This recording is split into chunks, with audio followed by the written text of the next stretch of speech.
Hey guys, it's Blue Nuts. A lot of you have been bugging me about the Christmas play video I promised, like 2 years ago. So here we go. My horrible experiences with Christmas plays.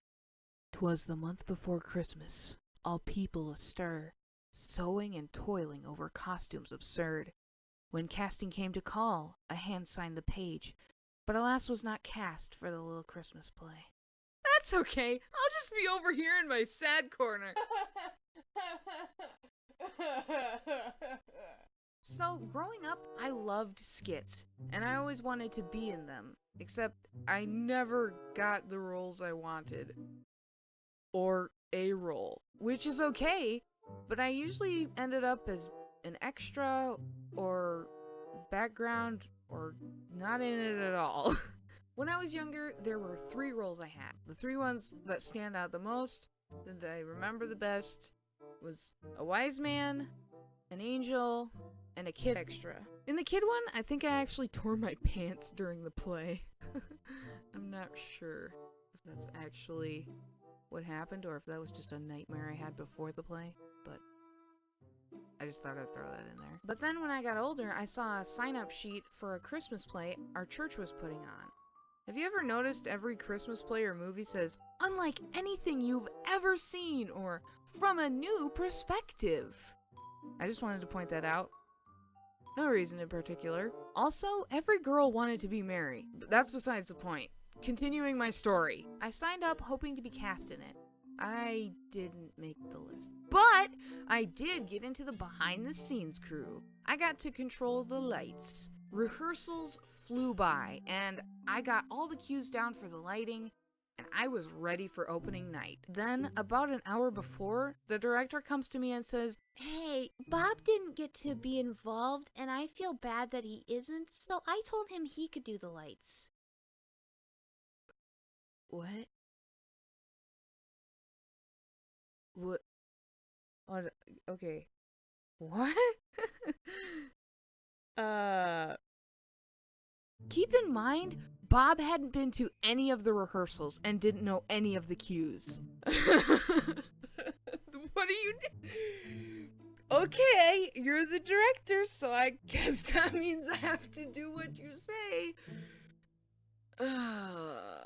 My heart sank as she continued to say that I could turn on a lamp upstage for the kids when they went up to sing. Okay, so it wasn't terrible. I was still involved. Kinda. I went to sit up with the kids I was turning the light on for. Then the guy directing the kids looks at me and frowns. "Why are you here?" "Oh, I'm turning on the light for the kids." "The director said I was doing that." This guy was not happy, but he sat back down. The kids' turn came, so I stood up with them, and before I could turn on the light, the guy did it. So I'm standing there in front of an auditorium of people for no reason. Oh yeah, by the way, Bob, that was supposed to run the lights, missed not 1, not 10, but all of the lighting cues. So I sheepishly disappeared for the rest of the night and didn't want to talk to anyone. It was terrible. And the thing that echoed in my brain was what the director had said when I mentioned I was sad I didn't get a role. She said something like, "Well, I didn't want to embarrass you. You're a little bigger. You'll thank me someday." I didn't really have a response. I think I almost cried. So I spent the rest of the night away from all the happy actors and actresses and director and Bob, my mortal enemy.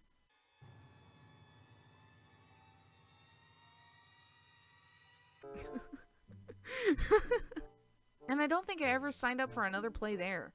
Heck, I don't even think I signed up to be in another one, period. I still want to act and be in skits, but now I just want to do them for fun, so yeah. Take that, I guess. I don't know. Anyways, that was my horrible Christmas play experience. Bonus round. Ha! You thought it was over. Since it's Christmas, here's my gift to you guys. Santa is creepy. I didn't grow up with Santa around Christmas, probably because my parents didn't want to lie to me about something, so I grew up thinking something that was fake was real. Actually, Santa is more of a thing to joke about and make fun of for me. But enough of that. I want to prove to you all that Santa is But evil. Blue Dots, you just said you don't believe in Santa. Shut up! It's my video, and I want to make fun of a fictional character. Yeesh. Can a girl spoof a popular YouTube channel in peace? Here's the reasons Santa is creepy. Number 1. He's a stalker. Remember that classic song, Santa Claus is Coming to Town? Well, remember that part where it says, quote, he sees you when you're sleeping. He knows when you're awake. He knows if you've been bad or good. How else would someone know that much unless they've watched your everyday movements? Be on the lookout for bugs and spy cams in your house, car, and wherever you go. Because if he knows all that, he knows exactly where a sniper would need to be positioned to take you out, and I don't mean for dinner. Number 2. If you move the N in Santa to the end, it spells 3. His wife has multiple IDs, such as Rebecca, Jessica, Merry Christmas, Gertrude, Carol, Holly, and Margaret. Why would she need so many identities? Simple. She's a con artist, and she probably helps old Kris Kringle with gaining intel on targets. Targets who are primarily from the list. Number 4. The list. He makes a list, checks it twice, and chooses his targets. 5. Basically what I'm saying is Santa and his wife are hitmen, and their elves are everywhere making toys for the people on the list. But how long is the list? How do they decide who will live and who will disappear? Why don't they have an easier mode of transportation? Who are these two really? And have there been others before the current pair? Well, my logicians, I'm afraid those questions will have to wait for another time. But hey, that's just a reference. A channel reference. Don't kill me. Yet. Don't kill me at all. Thanks. I swear if MatPat sees this and decides to do a theory on it, that would be pretty epic. Actually, Santa being a hitman sounds like a cool movie. Someone should do that. It'd probably be hilarious. Thanks for watching, and Merry Christmas. Psych! You thought it was over again, and it wasn't, because this is the Flipping Blue Dots Christmas special. And if you like flip-flops, you'll love this. And if you don't like flip-flops, well, you'll like it anyway. So, if you ever don't know what to give people, I'd say pretty much everyone loves food, except maybe a kid that really wanted a toy. But other than that, mostly older teens and adults will accept food as a Christmas gift. I mean, at least I would.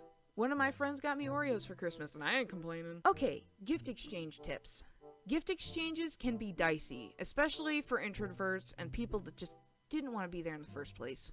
So here's some tips and tricks so that people think you put thought and effort into the gift you brought. Shh. So from my experience, fluffy socks or cool socks go over very well, and you can usually get them fairly cheap. They have them at the dollar store sometimes. I know what you're thinking.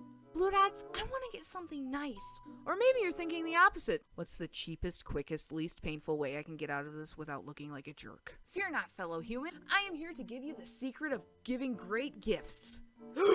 Comment break! I had a dream while a doll was movating, and I was gonna get stabbed.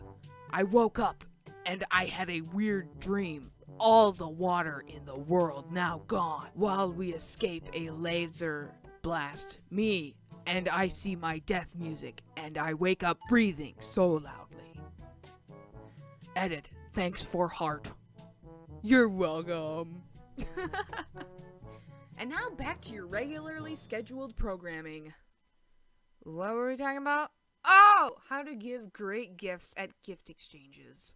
So, we mentioned socks. Socks that are fluffy and or have funny, cute, or odd design on them go over well. Next thing is candy. No matter who you are, chances are that you love candy. And during Christmas, a lot of stores have candy at the ready. So grab a bag of chocolates or some other candy and add them to your gift. Next, grab a cool, cheap item. It can be a festive smelling soap or candle, or it can be something incredibly random. Pens and notebooks seem to go over good as well, so you could grab that. Those, they make, like, things in the stores where it's like a mug and it comes with, like, a hot cocoa mix with marshmallows sometimes. Those go over well because it's freaking hot cocoa. If you want the last part of the gift to be a gag gift, get a copy of a random movie. Stores sometimes will have big stands in the aisles with $3 to $5 movies. Grab one of those, maybe check the rating and get a glance at the cover, just so you know what you're getting into. As far as gag gifts go though, just go home, take a brown marker and wipe it on a roll of toilet paper and wrap it. It's quick and simple.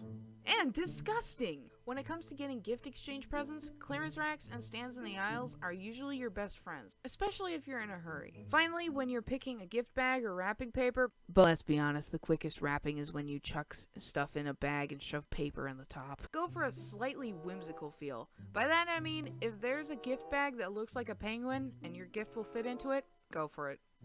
Everyone will think it's kind of cute. If you want everyone to know you don't care, or you were too lazy to get a gift bag, just get a paper bag from a cashier. No paper? 3 plastic bags work. This works for gag gifts! Boom! Now all that's left is throwing it all together. You don't even have to be good at this part. Throw your random socks and such into the bag and shove paper in the top and BAM! You just got an achievement for Best Gifter. By the way, if you're a guy thinking those gifts sound too girly, grab some brown yarn, glue, a dog collar, and duct tape. I don't really know how that will go. If you do it, send me a pic via Twitter or Instagram. I'm kind of curious to see how that will go. Yeah, Santa's not real, kids. Huh? Hold on, guys. Be right back. What the... Alright. Oh my gosh, a paper play button! Oh my gosh, we did it! Yes! Oh my gosh, thank you guys so much for subscribing and watching my videos. Oh my goodness, the paper play button! Ah! Yes! Oh my word! Alright, well remember, don't chew candy canes because they give you cavities, and brush your teeth. Ha! Reference! First person to comment last in the comments wins an imaginary candy of their choosing. Comment something random, and your comment could end up in the next animation.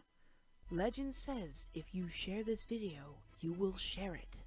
Okay, semi-serious talk now. I hope you guys enjoyed this animatic animation thingy.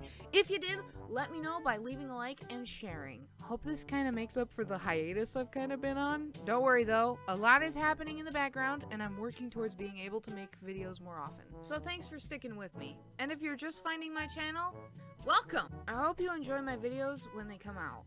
Feel free to subscribe so when they come out you can watch them.